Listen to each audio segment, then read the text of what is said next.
God, I want to just say we love you, God, and we love our great military. Protect them. God bless the Middle East. God Oh, bless Israel, and God bless why are you looking America. Thank you crazy? very much. Thank you. President Trump there at the White House, Vice President J.D. Vance, Secretary of State Marco Rubio, also serving as his national security advisor, along with Defense Secretary Pete Hegseth, right there with President Trump announcing to the nation, similar to what he said in his post on social media not long ago, that the U.S. is now directly involved with Iran, striking three nuclear locations, Fordo, Natanz, and Esfahan, three nuclear facilities that the U.S. had long been studying, as well as international observers around the world in tracking Iran's nuclear program and their desire, perhaps one day, to have a nuclear weapon. I want to bring in Mary Bruce. Let's go back to Mary at the White Oh House. my God. Mary, the president had warned Iran We're once gonna go to again, war. let's negotiate some sort of a peace deal, that this current conflict must end. At last word, he said 2 weeks would be his deadline. You know, that's turned out to be 2 days. We'll learn in the hours and days to come whether that was part of the strategy here. But this is a fairly risky move for this president, though tonight he says it's been a victory. He thanked U.S. forces who were involved, and he said if Iran does not end the wars and seek peace, tragedy for Iran will be even greater than what we've seen in the last 24 hours. Uh, David, it is an extremely risky move, and no one knows really where this goes from here. Look, the president, we know, Trump is has long said that tripping. Iran cannot get a nuclear weapon, but he also long was pushing for those negotiations. As you mentioned, it was just 2 days ago that the president announced, after yet another meeting in the Situation Room, that he was going to give himself this 2-week deadline within which to make this decision whether or not to strike Iran, in part because he thought there was, quote, a substantial chance of negotiation, being Trump able to is get Iran back to tripping. the table. It is not clear still, even after hearing from the president just now, what changed his mind, what led him to believe there was no time left to waste, that the U.S. had to go ahead and get deeply involved in this conflict in a way that the president has also really promised the American people he would not. He will be campaigning on a promise to be a peacemaker and a unifier, to keep He's America out bombing of these Iran. kinds of conflicts. And what's clear tonight is that the president is very much leaving open the door that there will be more of this. While he is hailing Now this everybody gonna be plan walking as a around here with huge bombs and success, shit. he is also not ruling out additional military action, saying that there are many targets left, that they will act with precision, speed, and skill if needed. How all of this will ultimately end Iran's nuclear program is a huge question. And of course, David, Iran has promised a severe response if the U.S. were to be directly involved, as we now are. And one quick That's follow-up for crazy. your reporting here, Mary. Obviously, you're watching ABC Volume News move. this hour. The president just addressing the nation, talking about the U.S. striking three Iranian nuclear sites. The president calling it a tremendous success. Speaking briefly with our John Carl earlier this evening before addressing the nation about this. And Mary, you've covered President Trump for some time. You've covered him as a Trump is president about to since fucking he did bomb not Iran. engage in the Middle East and in any more foreign wars. At the We're same about to time, go to he has now war. He promised that about to Iran attack will Iran. not get a nuclear weapon. And David, just again 2 days ago, the White House, while saying that they were Nuclear giving themselves weapon. this 2-week timeline, again stressed that Iran was very close to getting a nuclear weapon, saying that Iran had everything it needed to achieve a nuclear weapon, and that once the supreme leader gave the go-ahead, that it could be just a few weeks before Iran had that full capability. Clearly, something changed in the president's calculus to make him go ahead and make this decision tonight. It is a remarkable turn for a president who's avoided getting dragged into these kinds of conflicts, and it is one that his presidency, it will now define.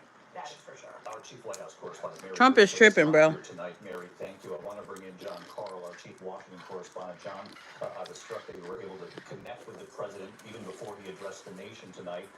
Again, he was confident with what he had witnessed, what he'd been briefed on following this operation, and made it clear to the American people that all of the U.S. military involved in this operation is back out of that airspace and on their way home. I think the most significant thing is So you sent the fucking U.S. military out there to bomb Iran. Now they're coming back just within 24 the hours. speech that we just saw, and he picked up the phone.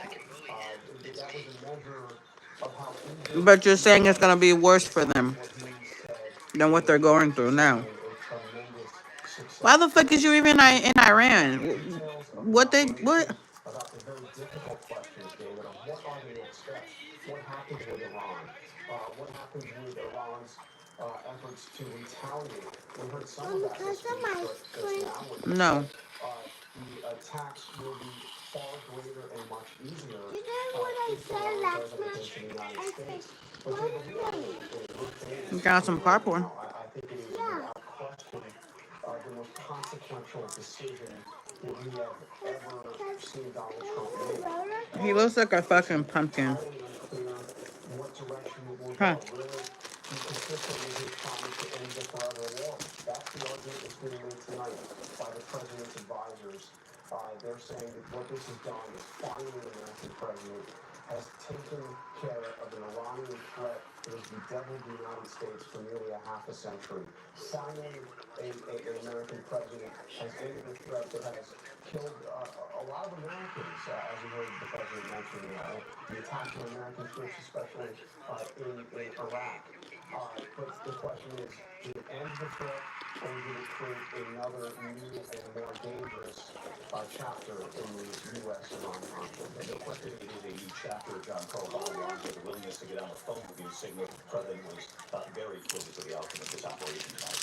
Very pleased with the outcome and eager to tell people that he is very pleased with the outcome tonight. John Carl, He's such a kid. live coverage. I want to bring in Martha Raddatz, our chief global affairs correspondent. Welcome to the America, where our president is a felon. But even felons can't work at fucking McDonald's. Welcome to America, where Donald Trump is bombing Iran for something that he got no business doing. Welcome to America, the land that we on.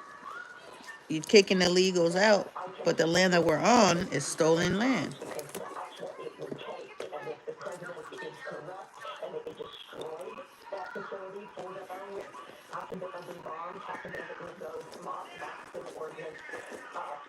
Welcome to America. Kids can now go to school and change their genders, regardless of what the parents say.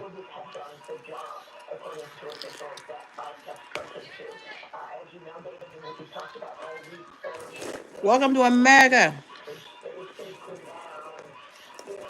Men are in women's bathroom and women are in men's bathroom because they feel like they're not the same. They're not in the right gender or in the right body. Obviously, we're in live coverage mode and the audio a little tricky there. I want to bring in retired Colonel Steve Gander, also tracking the military aspect of this. And Steve, you heard Martha Bear report that likely they did use these 30,000-pound bombs. The president Damn. did not say otherwise, whether or not they did in fact use them. Yeah, there's some unconfirmed reports that up to 6 of these so-called bunker buster bombs were used on the site in Florida. Remember, that's the one that's so deeply buried, 200 to 300 feet underneath the ground in central Iran. So we'll see what the president admits to or what the Pentagon's able to brief us on. Also, potentially, there was a use of Tomahawk cruise missiles to hit some Yeah, I better get ready. in Isfahan. So this is all very straightforward, all focused on the nuclear enterprise. The United States is gonna burn. All this all this sinful ass shit is going on. Y'all better get your prayers up. So over 20 years, we haven't had this amount of U.S. military firepower in the region. So clearly what the president said tonight is, this is not a one-off. If the Iranians don't come to the table, we are prepared to continue this and continue to hit targets. And in fact, the presidency is saying if peace doesn't come quickly, we will go after other targets with speed and with skill. You bring up Fordo, and that was the nuclear location where we believe those bunker buster bombs would be used. Steve, just to help explain to our audience how difficult that would be, how deep beneath the mountain there the nuclear facilities were actually located, and why Israel had for some time now been hoping that President Trump and the U.S. military would be part of this operation. Tonight they now are. Yeah, David, these bunker buster bombs were originally developed for the North Korean threat. You remember we talked about what goes on with the Kim regime and how they buried their nuclear facilities as well. So there are only 2 places in the world where this weapon is appropriate: North Korea and Iran. Because it's so deeply buried, you need a very heavy weapon. So it's a 30,000-pound weapon. Only 5,000 pounds of that is explosive. It's a hardened case that's designed to penetrate.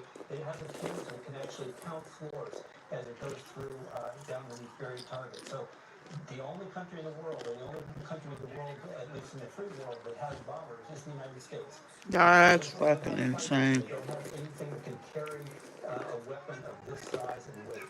So it really was up to the U.S. with this very specific weapon that's only carried on the B-2 bomber to take down these hardened, deep targets within Florida. And obviously the reason why That's they insane. were used tonight was because we have had it confirmed that the B-2 bombers obviously made that trip over the skies of Iran. And Steve Martin had reported earlier in the week that these bunker busters have been tested but never used in war. So this would be a first tonight. It would. They've been extensively tested, but no weapon's ever perfect. So let's see if all of the weapons that are dropped actually went off. It's really one deception plan by the White House and by the Pentagon. They've been putting out that, we see B-2 bombers taking off from Missouri and they're heading towards Guam. Meanwhile, it seems Wow. B-2 bombers may have come the other way where nobody was What the looking fuck and did they conducting a do? strike. So after the Iranians were done with the last discussion with the Europeans, and they said, we're not really interested in further discussions. The president obviously made a decision that they aren't going to be serious until we go in and take out these sites that the Damn. and the Israelis need our help. Steve, let's talk about the That's Iranian fucking. airspace that the U.S. military entered tonight, because the president in recent days said we control the Iranian airspace now. He said in so many words. The word "we" was what got so much attention. But in these recent days of the Israeli strikes on Iran, taking out military assets, but also their Who the fuck is we? defenses. We don't got shit to do with Essentially, nothing. Israel did control this airspace over Iran. This was a much different situation tonight.